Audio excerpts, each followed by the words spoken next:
వాళ్ళ దగ్గర ఒక ఎకో సిస్టమ్ని డెవలప్ చేస్తూ వస్తాడు ఒక్కొక్క సిటీలో. ఇప్పుడు ఫర్నిచర్ ఎగ్జాంపుల్, మీరు ఫర్నిచర్ అన్నారు. ఫర్నిచర్కి వచ్చేటప్పటికి అందరూ ఇది ఏ బ్రాడ్కాస్ట్లో చూసినా చైనా గురించి మాట్లాడితే ఫస్ట్ ఈ సిటీ గురించి చెప్తారు. ఫోషాన్ అని ఒక సిటీ ఉంది. ఆ ఫోషాన్ సిటీలో ఫర్నిచర్ ఉంటుందని చెప్తారు, కానీ అసలు అది ఎందుకు అక్కడ డెవలప్ అయిందో చెప్పరు.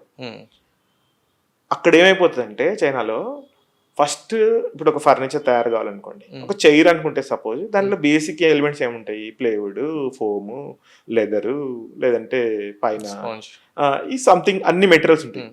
ఈచ్ అండ్ ఎవ్రీ మెటీరియల్ కూడా అదే సిటీలో తయారవుతుంది. ఓకే.